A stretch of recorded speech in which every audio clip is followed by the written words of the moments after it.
Қайырлы күн, әріптестер және оқушылар. Мен Уайысова Гүлайым Жанболатқызы, Алматы қаласы Түрксіб ауданы номер 32-ші жалпы білім беретін мектептің бастауыш сынып мұғалімі. Бүгінгі біздің ашық сабағымыз қазақ тілі пәнінен 4-ші сынып, тақырыбым зат есімнің септелуі.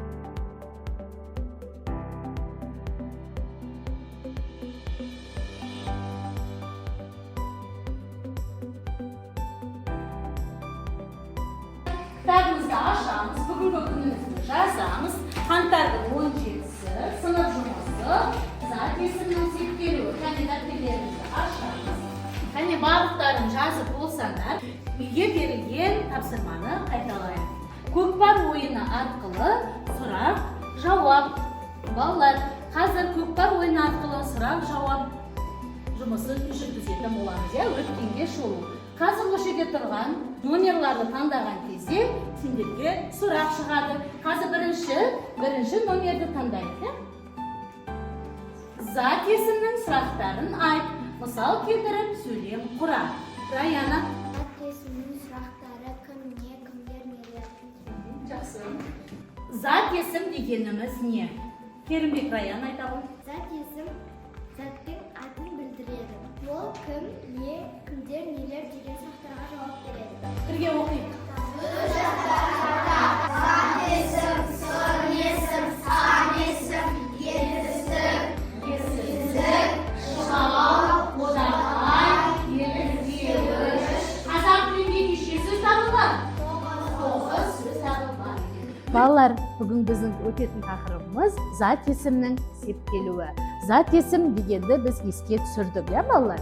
Енді зат есімнің септелуі дегеніміз сөйлемдердегі сөздерді бір-бірімен байланыстыру үшін жалғанатын жалғауларды септік жалғаулары дейді екенбіз, балалар. Қазақ тілінде 7 септік бар.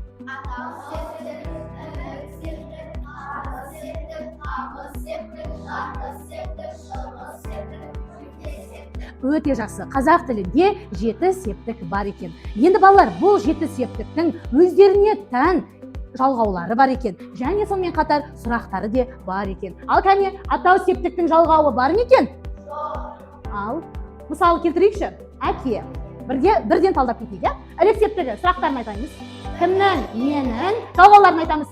Наңның, дыңдың, таңтың. Өте жақсы. Көмекке септік сұрақтары кіммен, немен. Өте жақсы, балалар. Міне, қазақ тілінде 7 септік бар екен. Қазір біз осы септіктермен жұмыс жасайтын боламыз. Септіктерді бір-бірімен құрастыра қойыңдар. Кәне тез құрастырамыз. Қай топ бірінші болады екен, кәне?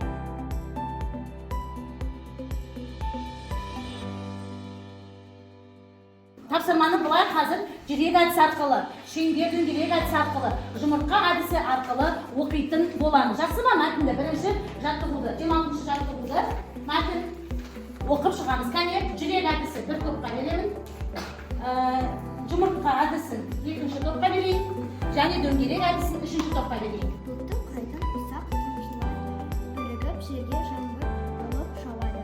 Қыста биіктегі су тамшылары қатып мұз жиыршығын түзеді.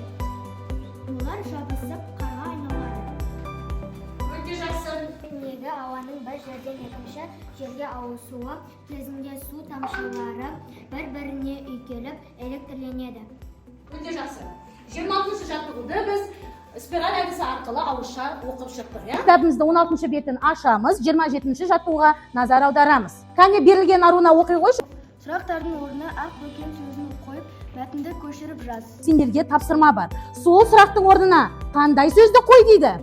Ақ бөкен сөзін қоя отырып, дәптерімізге көшіріп аламыз.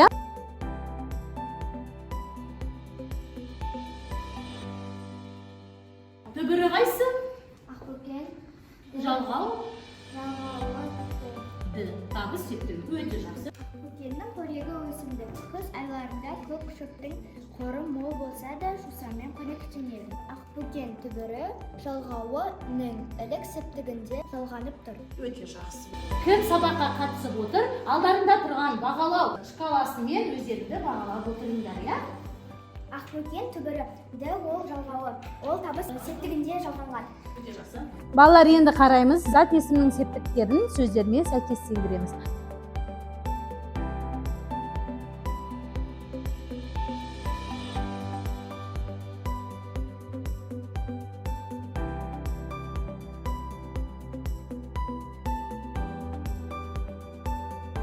Адал септік, ата-аналар, дәптер, айғаным, көмектес септік оқушымен, отпен, пойызбен. Өте жақсы.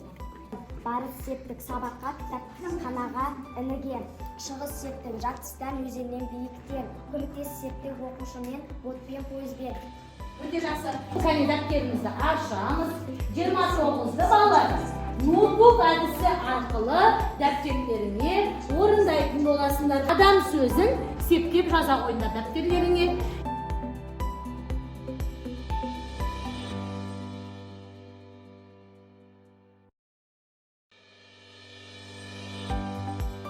Адам сөзін септеп айта қой.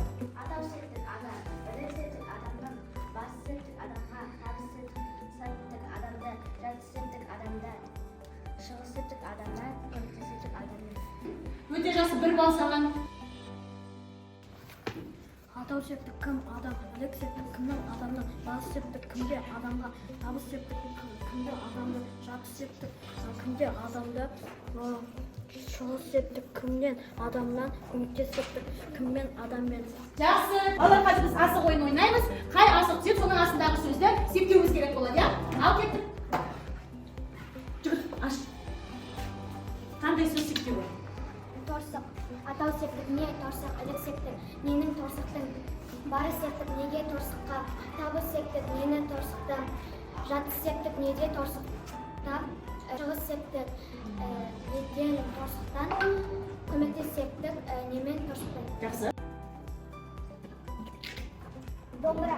Атау септік, не домбыра, ілік септік, ненің домбыраның, бары септік, неге домбыраға, табыс септік, нені домбыраны, жарты септік, неде домбырада, шығыс септік, неден домбырада, көмектес септік, немен домбырадан. Жақсы, өте жақсы. Балалар, кәне кішкене сергіп, демалып алар, ол үшін барлығымыз орнымыздан тұрамыз. Тақтада қандай оюлар көрсетіледі, сол оюларды қайталайтын боламыз.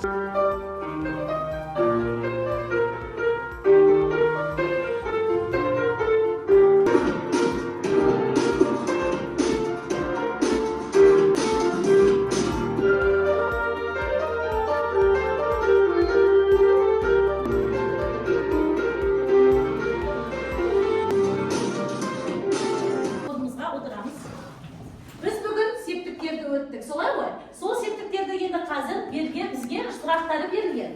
Сол сұрақтарына өзінің тиісті септігін орнына қоямыз.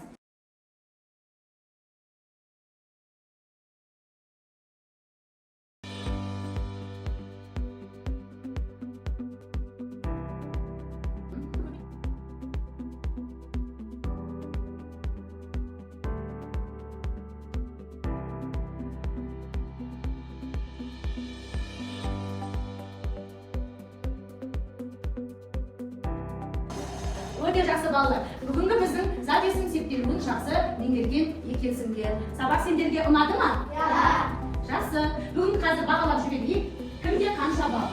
Арунада 9 балл екен, өте жақсы. Раяна 9 балл, 9 балл екен. Ердос 8 балл, 9 балл сезімге. Айзере 8 балл. Кімге 9 балл? 9 балл. Алиханда 9 балл, иә? Өте жақсы балалар. Сабақтары ма? Жақсы, демаласыңдар. Бүгінгі қазақ тілінен өткен ашық сабағым өз мақсатына жетті деп ойлаймын. Сабаққа белсене қатысқан балаларыма да рахмет. Сабағымды бағалауға уақыттарыңызды бөліп келген ұжымдастарым, сіздерге де көп рахмет.